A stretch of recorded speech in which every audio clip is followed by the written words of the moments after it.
എൻ്റെ പുതിയൊരു വീഡിയോ എന്ന് പറയുന്നത് സെക്കൻഡ് ടെർമിനൽ എക്സാമിനേഷൻ്റെ ക്രിസ്മസ് എക്സാമിൻ്റെ 2022-23 കെമിസ്ട്രി ക്വസ്റ്റ്യൻ പേപ്പറും അതിൻ്റെ ആൻസറും കൊണ്ടാണ് ഞാൻ വന്നിരിക്കുന്നത്.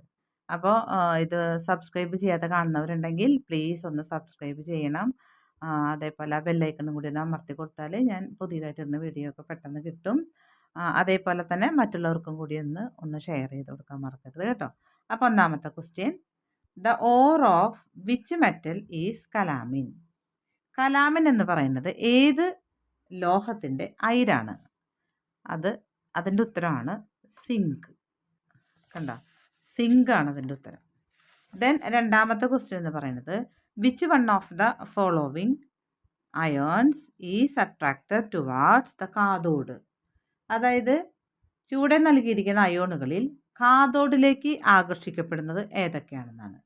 ഇപ്പോൾ ക്ലോറിൻ അയോൺ, ഓക്സൈഡ് അയോൺ, പിന്നെ ഫ്ലൂറൈഡ് അയോൺ, സോഡിയം അയോൺ. ഇതിൻ്റെ ഉത്തരം എന്ന് പറയുന്നത് സോഡിയം അയോൺ ആണ് അതിൻ്റെ ഉത്തരം. ദെൻ അടുത്തത് നാലാമത്തെ ക്വസ്റ്റ്യൻ ആണ്. നാലാമത്തെ question, the metal which is refined by distillation is dash? അതായത് സ്വേദനം വഴി ശുദ്ധീകരിക്കുന്ന ഒരു ലോഹം ഏതൊക്കെയാണെന്നാണ് കൊടുത്തിരിക്കുന്നത്. അപ്പോൾ ഇവിടെ തന്നിരിക്കുന്നതിൽ ഈ മൂന്നാമത്തെ Hg ഇതാണ് ഇതിൻ്റെ ആൻസറായിട്ട് വരുന്നത് കേട്ടോ. അപ്പം നാലാമത്തേൻ്റെ ഉത്തരം എന്ന് പറയുന്നത് Hg. കണ്ട. ഇനി അഞ്ചാമത്തെ ക്വസ്റ്റ്യനിലേക്ക് പോവാം.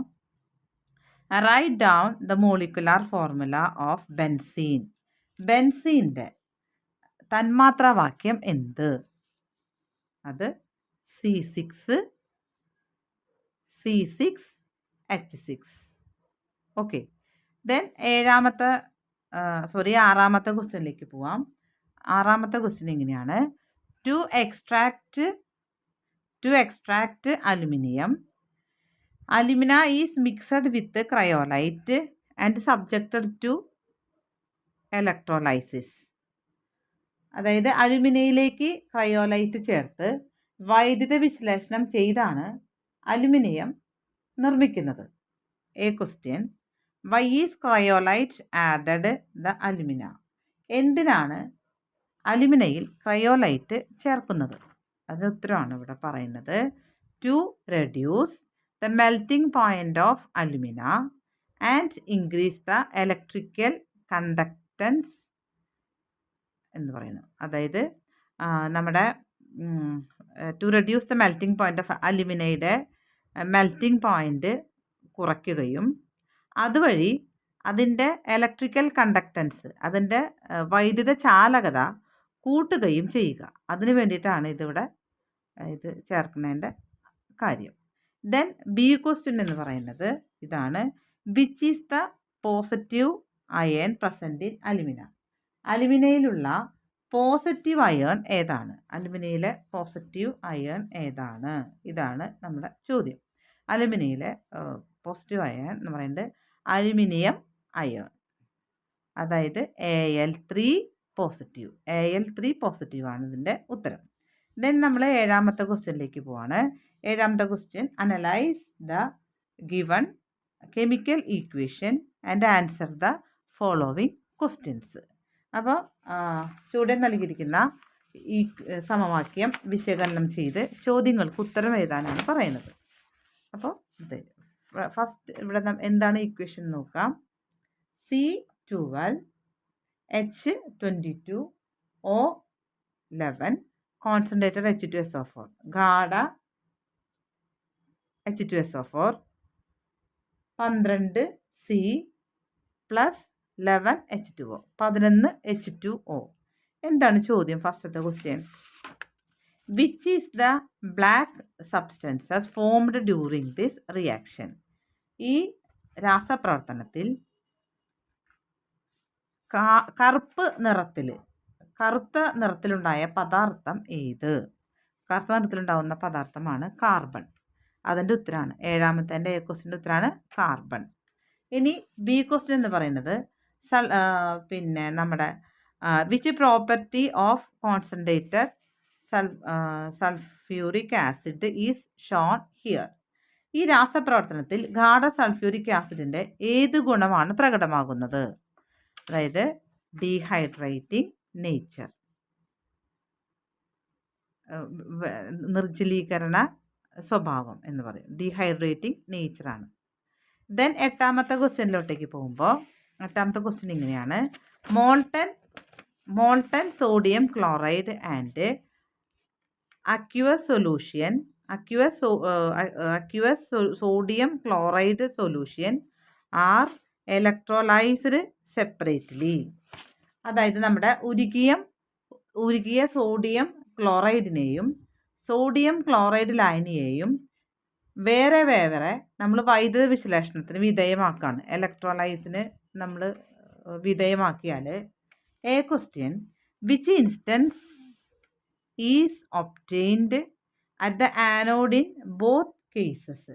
രണ്ട് സന്ദർഭങ്ങളിലും ആനോഡിൽ നമുക്ക് ലഭിക്കുന്ന പദാർത്ഥം ഏത്?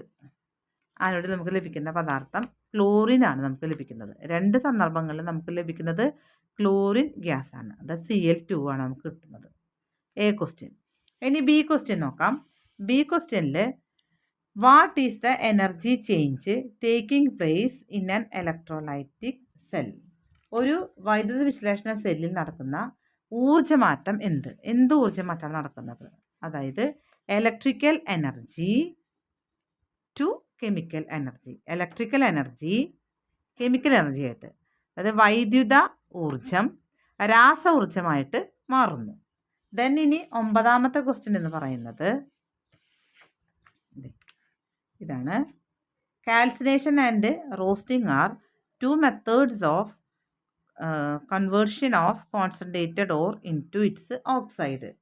സാന്ദ്രീകരിച്ച അയിരിനെ ഓക്സൈഡാക്കി മാറ്റുന്നതിനുള്ള രണ്ട് മാർഗങ്ങളാണ് കാൽസിനേഷനും റോസ്റ്റിങ്ങും. അപ്പോൾ how does roasting differ from calcination? അങ്ങനെയാണെങ്കിൽ റോസ്റ്റിംഗ് എങ്ങനെയാണ് കാൽസിനേഷനുമായി വ്യത്യസ്തപ്പെട്ടിരിക്കുന്നത്?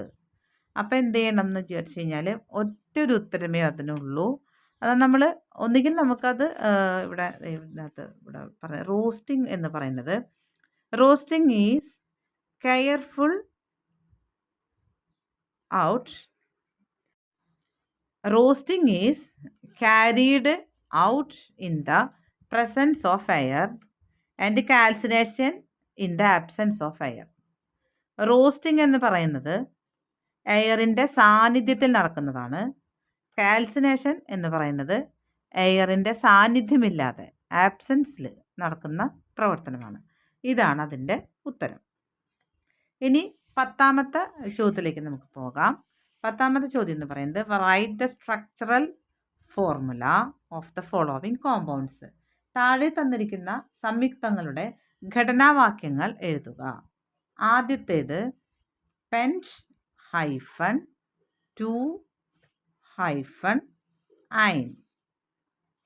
അപ്പോൾ അതിൻ്റെ ഉത്തരം എന്ന് പറയുന്നത് ഇതാണ് കേട്ടോ.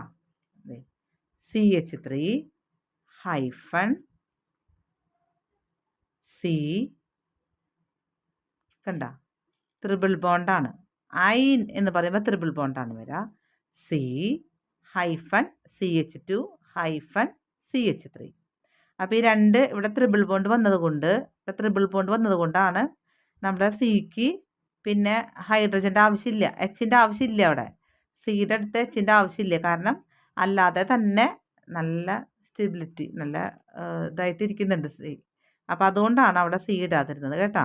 അപ്പോൾ ട്രിപ്പിൾ ബോണ്ടിൽ സിക്ക് നല്ല സ്റ്റെബിലിറ്റി ഉണ്ട്, ആരുടെയും സഹായം ആവശ്യമില്ലാതെ നിൽക്കാം. ഓക്കെ, അപ്പോൾ അതുകൊണ്ടാണ് ഇവിടെ ഇങ്ങനെ വന്നത്. ഇങ്ങനെയും എഴുതാം, അല്ലാന്നുണ്ടെങ്കിൽ നമുക്കതിനെ ഇങ്ങനെ എഴുതാം: CH3-CH2-C ട്രിപ്പിൾ ബോണ്ട് C-CH3. അപ്പോൾ ഇവിടെയും നമ്മുടെ ഈ ട്രിപ്പിൾ ബോണ്ടിൻ്റെ അപ്പുറത്തും ഇപ്പുറത്തും സിക്ക് എച്ചിൻ്റെ സഹായം ആവശ്യമില്ല. ഓക്കെ, ദെൻ ഇനി നമ്മൾ ബി ക്വസ്റ്റ്യൻ ആണ് പറയാൻ പോകുന്നത്. അതിൻ്റെ പത്താമത്തെ ബി ക്വസ്റ്റ്യൻ എന്ന് പറയുന്നത് ഇതാണ്: ബ്യൂട്ട് -1-ഈൻ. കേട്ടോ. അപ്പോൾ അയൺ എന്ന് പറയുമ്പോൾ ട്രിപ്പിൾ ബോണ്ടാണ് അറിയാം, ഈൻ എന്ന് പറയുമ്പോൾ ഡബിൾ ബോണ്ടാണ് കേട്ടോ. അപ്പോൾ അതിൻ്റെ ഉത്തരം എന്ന് പറയുന്നത് ഇതാണ്. ബി ക്വസ്റ്റ്യൻ്റെ ഉത്തരം CH2 double bond CH hyphen CH2 hyphen CH3. ഇങ്ങനെയും എഴുതാം, അല്ലെങ്കിൽ അതിനെ ഇങ്ങനെയും എഴുതാം. CH3 hyphen CH2 hyphen CH double bond CH2.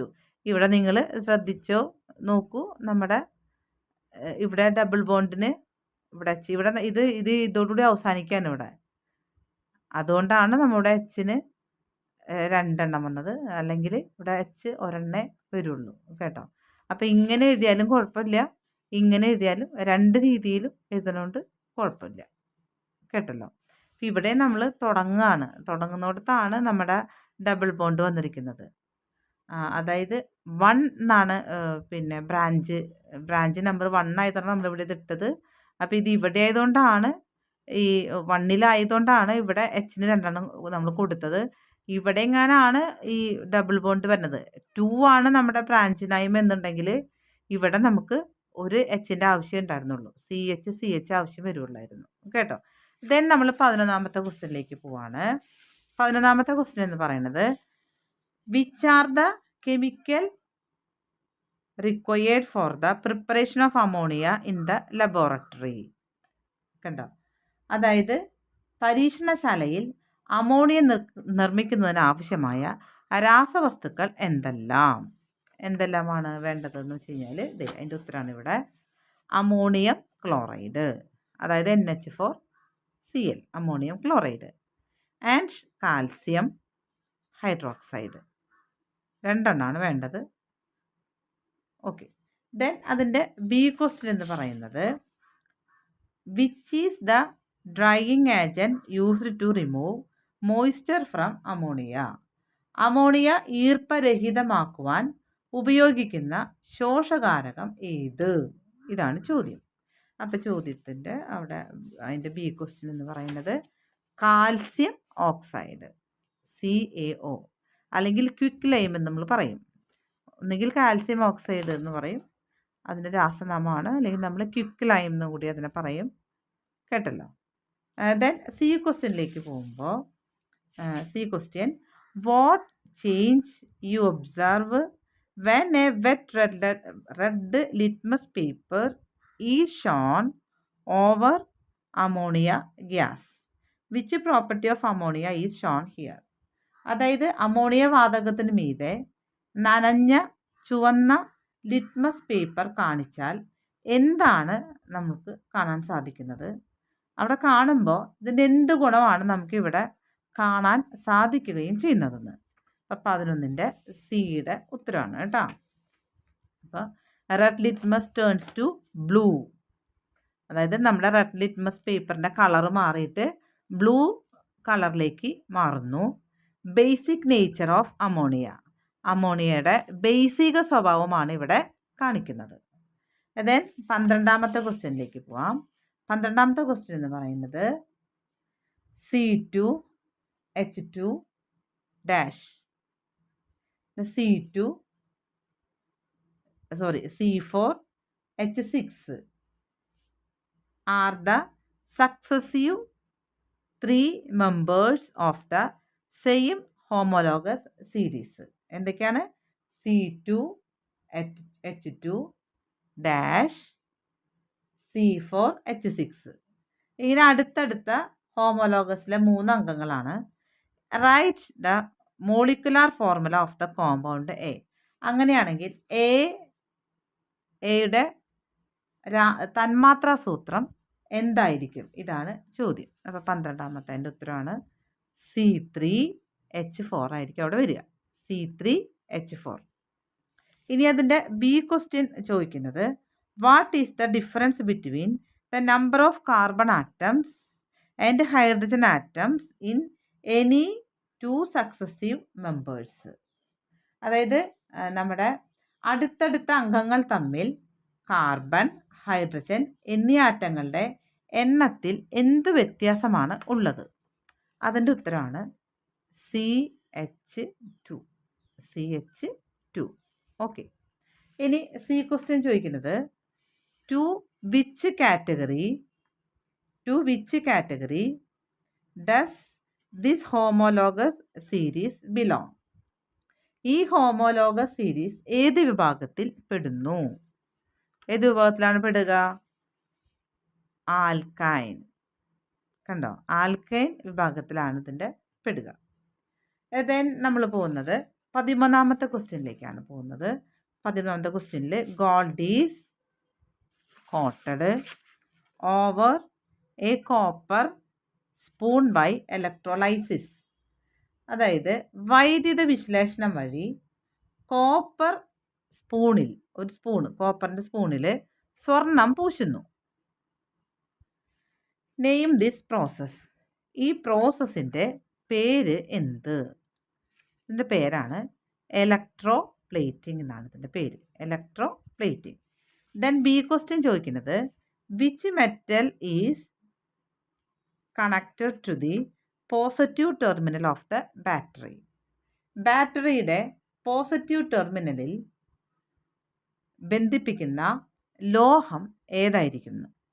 കാരണം ഇവിടെ ഇപ്പോൾ കോപ്പറുണ്ട്, ഗോൾഡും ഉണ്ട്. അപ്പം ഇതിലേതാണ് പോസിറ്റീവ് ടെർമിനൽ ഘടിപ്പിക്കാമെന്നാണ്. അപ്പോൾ പോസിറ്റീവ് ടെർമിനൽ ഏതിൽ, അതായത് പിന്നെ ഇപ്പം കോപ്പർ സ്പൂണിലേക്ക് സ്വർണ്ണമാണ് പൂശണത്. അപ്പം ഏത് ലോഹമാണോ അതിലേക്ക് പൂശേണ്ടത്, പൂശേണ്ടതെന്ന് വെച്ചാൽ അതിനകത്തേക്ക് മാറ്റേണ്ടത്, ചേഞ്ച് ചെയ്യേണ്ടത്. ഇപ്പോൾ കോപ്പർ എന്ന് പറയണത് ഗോൾഡായിട്ട് കളറായിട്ട് ചേഞ്ച് ചെയ്യണം. അപ്പോൾ ഏതാണോ ചേഞ്ച് ചെയ്യേണ്ടത് അതാണ് പോസിറ്റീവായിട്ട് ടെർമിനലായിട്ട് ബന്ധിപ്പിക്കേണ്ടത്, അതായത് ഗോൾഡ്. കേട്ടോ, ഗോൾഡ്. അപ്പോൾ പിന്നെ ഇതിൻ്റെ പൂശുക എന്നുള്ള വാക്ക് നമ്മുടെ മലയാളം വാക്കാണ് കേട്ടോ. ഈ ചോദ്യത്തിൻ്റെ ഒരു മലയാളം വാക്കാണ്. ഗോൾഡാണ് അവിടെ പോസിറ്റീവ് ടെർമിനലിൽ ബന്ധിപ്പിക്കേണ്ട മെറ്റൽ, ലോഹം. Then C question which is the electrolyte used here. ഇവിടെ ഉപയോഗിക്കുന്ന ഇലക്ട്രോലൈറ്റിൻ്റെ പേര് എന്ത്? അതായത് അവിടെ ഉപയോഗിക്കേണ്ട ഇലക്ട്രോലൈറ്റിൻ്റെ പേര് എന്താണെന്നാണ് ചോദിക്കുന്നത്. അതിൻ്റെ പേര് sodium cyanide plus gold cyanide solution. ഈ 2 സൊല്യൂഷനാണ് വേണ്ടത്. ഏതാണ്? Sodium cyanide plus gold cyanide solution. Then ഇനി നമ്മൾ പോകുന്നത് 14ാമത്തെ ക്വസ്റ്റ്യനിലേക്കാണ് പോകുന്നത്. 14ാമത്തെ ക്വസ്റ്റ്യനിലേക്ക് പോകുമ്പോൾ 14ാമത്തെ ക്വസ്റ്റ്യനിൽ നമുക്കൊരു പിന്നെ ടേബിൾ തന്നിട്ടുണ്ട്. എന്താണ് ആ ടേബിളിൽ പറഞ്ഞേക്കണമെന്ന് നോക്കാം. ക്യാരക്ടറിസ്റ്റിക് ഓഫ് ഓർ തന്നിട്ടുണ്ട്. ഇതേ കണ്ട, ക്യാരക്ടറിസ്റ്റിക് ഓഫ് ഓർ കാണുന്നില്ലേ നമുക്ക്? ക്യാരക്ടറിസ്റ്റിക് ഓഫ് ഓർ തന്നിട്ടുണ്ട്. മെത്തേഡ് ഓഫ് കോൺസെൻട്രേഷൻ തന്നിട്ടുണ്ട്. അപ്പോൾ അത് നമ്മൾ ഏതാണെന്ന് എഴുതണം. അപ്പോൾ ഇവിടെ ആദ്യത്തെ ore particles are lighter than the impurities. അയിരിന് അപദ്രവ്യത്വത്തെക്കാൾ സാന്ദ്രത കുറവ്. അപ്പം നമ്മൾ ഏതാണ് നമ്മൾ ഉപയോഗിക്കുക എന്നുള്ളതാണ്. ഉപയോഗിക്കുന്നത് ഒന്നാമത്തെ ഇതേ കണ്ട, ഫ്രോത്ത് ഫ്ലോട്ടേഷൻ. ഈ ഫ്രോത്ത് ഫ്ലോട്ടേഷനാണ് നമ്മൾ ഉപയോഗിക്കേണ്ട രീതി. ദെൻ ബി ക്വസ്റ്റ്യൻ എന്ന് പറയുന്നത് ore particles are heavier than the impurities. അയിരിന് അപദ്രവ്യത്വത്തെക്കാൾ സാന്ദ്രത കൂടുതൽ. അങ്ങനെ വരുമ്പോൾ നമ്മൾ ഉപയോഗിക്കേണ്ടത് levigation or hydraulic washing. Levigation or hydraulic washing. Then അടുത്തത് സി ക്വസ്റ്റ്യൻ പറയുന്നത് എന്താ? Ore and impurities do not dissolve in the same solvent. അയിരും മാലിന്യവും സെയിം സോൾവെൻറ്റിൽ, ഒരേ ലായകത്തിൽ ലയിക്കുന്നില്ല. അങ്ങനെയാണെങ്കിൽ നമ്മൾ ഉപയോഗിക്കേണ്ടതാണ് ലീച്ചിങ്. ഇതേ കണ്ട, ലീച്ചിങ് ആണ് നമ്മളവിടെ ഉത്തരം. സിയുടെ ഉത്തരം ലീച്ചിങ്. ദെൻ ഇനി നമ്മൾ 15ാമത്തെ ചോദ്യത്തിലേക്ക് പോവുകയാണ്. 15ാമത്തെ ചോദ്യത്തിൽ ഇവിടെ ഒരു structure of alicyclic hydro carbon തന്നിട്ടുണ്ട്. സ്ട്രക്ചർ ഓഫ് ആലിസൈക്ലിക് ഹൈഡ്രോ കാർബണാണ് നമുക്ക് തന്നിരിക്കുന്നത്. കണ്ടോ? ദെൻ അതിൻ്റെ എ ക്വസ്റ്റ്യൻ പറയുന്നത് write the molecular formula of this compound. ഈ സംയുക്തത്തിൻ്റെ തന്മാത്രാ സൂത്രം എന്ത് എന്നാണ് ചോദിക്കുന്നത്. ഇതിൻ്റെ തന്മാത്രാ സൂത്രം എന്ന് പറയുന്നത് ഇതാണ് C3H6. എത്ര സി ഉണ്ട് അത്ര സി എഴുതി, എത്ര എച്ച് ഉണ്ട് അത്ര എച്ച് എഴുതി, അത്രയേ ഉള്ളൂ. ദെൻ എന്താണ് ബി ക്വസ്റ്റ്യൻ പറയുന്നത് എന്ന് വെച്ചാൽ റൈറ്റ് ദ IUPAC നെയിം. ഇതിൻ്റെ IUPAC നെയിം എന്താണ് എന്നാണ് ചോദിക്കുന്നത്. IUPAC നെയിം ഇതാണ്, സൈക്ലോപ്രൊപ്പെയിൻ. സൈക്ലോപ്രൊപ്പെയിൻ കേട്ടല്ലോ. സിയുടെ എണ്ണ എത്രയാണോ അതാണ് പ്രൊപ്പ്, അപ്പോൾ സൈക്ലോപ്രൊപ്പെയിൻ. ദെൻ അടുത്തത് സി ക്വസ്റ്റ്യൻ ആണ്. Write the structural formula of the open chain hydrocarbon having the same molecular formula. അപ്പോൾ ഇതിൻ്റെ തന്മാത്ര സെയിം തന്മാത്രാ സൂത്രമുള്ള ഓപ്പൺ ചെയിൻ ഹൈഡ്രോകാർബണിൻ്റെ ഘടനാവാക്യം എഴുതുക. അപ്പോൾ ഇതേ സെയിം ഇത് വരണം കേട്ടോ, മോളിക്കുലാർ ഫോർമുല. അപ്പോൾ സിയുടെ എണ്ണവും എച്ചിൻ്റെ എണ്ണവും ഇതേ സെയിം ആയിരിക്കണം. അതിൻ്റെ ഒരെണ്ണം മാറ്റി എഴുതാനാണ് പറഞ്ഞത്. അപ്പോൾ അത് എഴുതുമ്പോൾ ഇങ്ങനെയാണ് CH3-CH double bond CH2 propene. അപ്പോൾ നോക്കൂ 1 2 3 C 3 4 2 6 H6 കണ്ടോ, സെയിം എഴുതാൻ പറഞ്ഞിട്ടുണ്ടായിരുന്നു. ദെൻ ഇനി നമ്മൾ 16ാമത്തെ ക്വസ്റ്റ്യനിലേക്കാണ് പോകുന്നത്.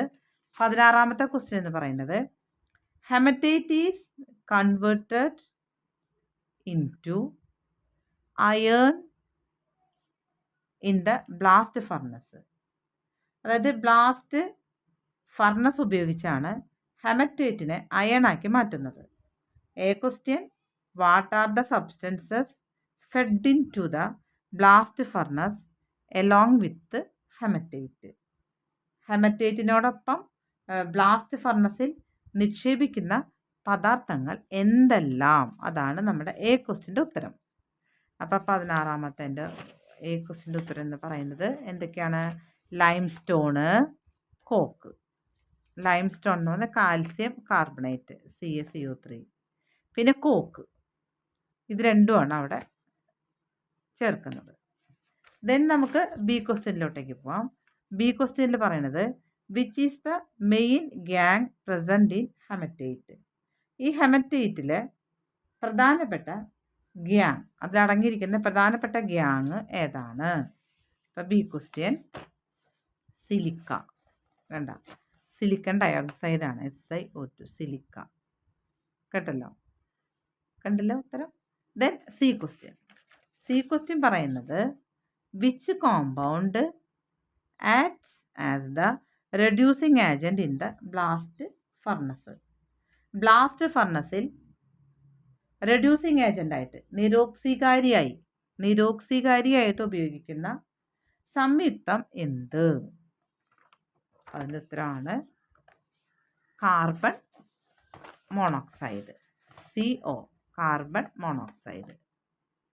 ദെൻ ഡി ക്വസ്റ്റ്യൻ പറയുന്നത് എന്താണെന്ന് വെച്ച് കഴിഞ്ഞാൽ right the chemical equation showing the reduction reaction of hematite. ഹെമറ്റൈറ്റിൻ്റെ ഈ നിരോക്സീകരണം, ഈ റിഡക്ഷൻ റിയാക്ഷനെ സൂചിപ്പിക്കുന്ന സമവാക്യം എന്ത്? സമവാക്യമാണ് ഇവിടെ ഉള്ളത്. Fe2O3 + 3CO + 2Fe + 3CO2. വേണ്ട, Fe2O3 + 3CO + 2Fe + 3CO2. തന്നെ നമ്മൾ 17ാമത്തെ ക്വസ്റ്റ്യനിലേക്ക് പോവാണ്. 17ാമത്തെ ക്വസ്റ്റ്യനിൽ from the given statement select the correct statements regarding chemical equilibrium. അതായത് താഴെ തന്നിരിക്കുന്ന ഈ സ്റ്റേറ്റ്മെൻറ്റിൽ, പ്രസ്താവനകളിൽ നമ്മുടെ കെമിക്കൽ ഈക്വിലിബ്രിയം, രാസസന്തുലനാവസ്ഥയെക്കുറിച്ച് കറക്റ്റായിട്ടുള്ള സ്റ്റേറ്റ്മെൻറ്റ് എടുത്തെഴുതണം. ഇവിടെ കുറേ സ്റ്റേറ്റ്മെൻറ്റ് തന്നിട്ടുണ്ട്, അതിൽ ശരിയായത് ഏതാണെന്ന് എടുത്തെഴുതണം. ഒന്നാമത്തത് chemical equilibrium is state at the molecular level. രാസസന്തുലനം തന്മാത്രാ തലത്തിൽ നിശ്ചലമാണ്, അതാണ് ഒന്നാമത്തത്. രണ്ടാമത്തത് both reactants and products coexist. അഭികാരകങ്ങളും ഉൽപ്പന്നങ്ങളും സഹകരിച്ച് പ്രവർത്തിക്കുന്നു. ദെൻ മൂന്നാമത്തെ സ്റ്റേറ്റ്മെൻറ്റ് പ്രസ്താവന, the rates of forward and backward reactions are equal. Forward റിയാക്ഷനും ബാക്ക്വേർഡ് റിയാക്ഷനും ഈക്വൽ ആകുന്നു. അവരുടെ നിരക്ക് റേറ്റ് ഈക്വൽ ആകുന്നു. പാശ്ചാത്യ പ്രവർത്തന നിരക്ക് തുല്യമാണ്. ലാസ്റ്റ് നാലാമത്തെ തന്നിരിക്കുന്നത്, chemical equilibrium is attained in an open system. ഒരു തുറന്ന വ്യൂഹത്തിലാണ് നമ്മുടെ കെമിക്കൽ ഈക്വിലിബ്രിയം ഉള്ളത്. അപ്പോൾ ഈ 4 ഇതെണ്ണത്തിൽ ഏതൊക്കെയാണ് ശരിയായതെന്ന് എടുത്തെഴുതാം. ഏതൊക്കെയാണ് ശരിയായത്? ഒന്നാമത്തെ തെറ്റാണ്, 1 തെറ്റാണ്. കേട്ടല്ലോ. ഇവിടെ ശരിയുള്ളത് ഈ രണ്ടാമത്തെയും ആണ് ഇതിനകത്ത് ശരിയുള്ളത്. 2ഉം പിന്നെ 3ഉം ഈ 2ഉം 3ഉം ആണ് ഇതിനകത്ത് ശരിയുള്ളത്. കണ്ട, both reactants and products coexist, the rate of forward and backward reactions are equal. ഈ 2 ഉത്തരവാണ് ഇതിൽ ശരിയായിട്ട് ഉള്ളത്. കേട്ടല്ലോ. ഓക്കെ, ഇനി നമുക്ക് ബി ക്വസ്റ്റ്യനിലോട്ടേക്ക് പോവാം. ബി ക്വസ്റ്റ്യനിൽ എന്താ പറയണതെന്ന് വെച്ച് കഴിഞ്ഞാൽ, how does the following conditions affect the A reversible reaction? അത് ഏതെല്ലാം, ഈ താഴെ തന്നിരിക്കുന്ന കുറച്ച് കാര്യങ്ങൾ തന്നിട്ടുണ്ട്. അതിൽ ഏതെല്ലാമാണ് എങ്ങനെയാണ്, ഏതെല്ലാമാണെന്നല്ല, എങ്ങനെയൊക്കെയാണ് പിന്നെ ഈ സാഹചര്യങ്ങൾ, ഈ കണ്ടീഷൻസിൽ രാസപ്രവർത്തനത്തെ അതായത് നമ്മുടെ റിവേഴ്സിബിൾ റിയാക്ഷനെ, ഉഭയദിശാ പ്രവർത്തനത്തെ ഈ സാഹചര്യങ്ങൾ, ഈ കണ്ടീഷൻസ് എങ്ങനെയെല്ലാം സ്വാധീനിക്കുന്നു എന്നുള്ളതാണ് ചോദ്യം. അപ്പോൾ ഒന്നാമത്തെ ക്വസ്റ്റ്യൻ എന്ന് പറയുന്നത്, ഇതിൽ പറഞ്ഞിരിക്കുന്ന സംഭവം, മോർ റിയാക്ടൻസ് ആർ ആഡഡ്, പിന്നെ products are removed. More reactance R added, പിന്നെ products are removed.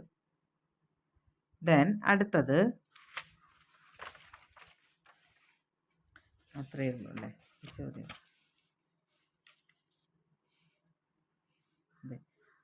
More reactance R added, products are removed. അപ്പോൾ 17ലെ ബി ക്വസ്റ്റ്യൻ ആണ് പറയുന്നത്, more reactance R added. More reactance, കൂടുതൽ അഭികാരകങ്ങൾ, റിയാക്ടൻസ് ചേർക്കാമെന്ന് വിചാരിക്കുക. അപ്പോൾ റിയാക്ടൻസ് കൂടുതൽ ചേർക്കുമ്പോൾ അവിടെ ഏത് പ്രവർത്തനമാണ് നടക്കുക? നമുക്കറിയാം, ഫോർവേഡ് റിയാക്ഷനാണ് അവിടെ നടക്കുക. അപ്പോൾ മോർ റിയാക്ടൻസ് ചേർക്കുമ്പോൾ അത് പ്രൊഡക്റ്റായിട്ട് പോകാനുള്ള പ്രവർത്തനമാണ് അവിടെ നടക്കുക. അപ്പോൾ റിയാക്ടൻസ് പ്രൊഡക്റ്റ് ആവുന്ന പ്രവർത്തനത്തിൻ്റെ പേരാണ് ഫോർവേഡ്. അപ്പോൾ അവിടെ ഫോർവേഡ് റിയാക്ഷൻ ഇൻക്രീസസ്. ഇവിടെ ഫോർവേഡ് റിയാക്ഷൻ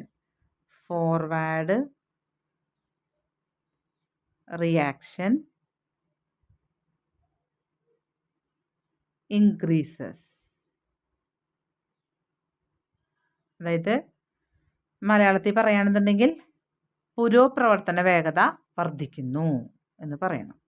ഇനി പ്രൊഡക്ട്സ് ആർ റിമൂവ്ഡ്. ഉണ്ടാക്കിക്കൊണ്ടിരിക്കുന്ന പ്രൊഡക്ട്സ് അപ്പോഴപ്പോൾ റിമൂവ് ചെയ്തുകൊണ്ടിരിക്കുകയെന്ന് വിചാരിക്കുക.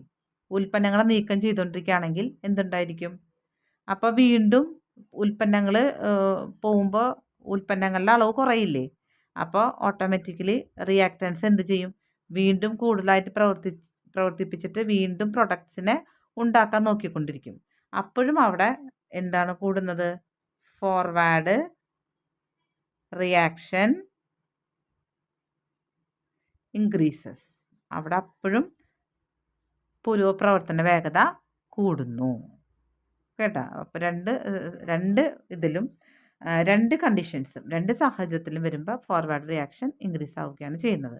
ഓക്കെ.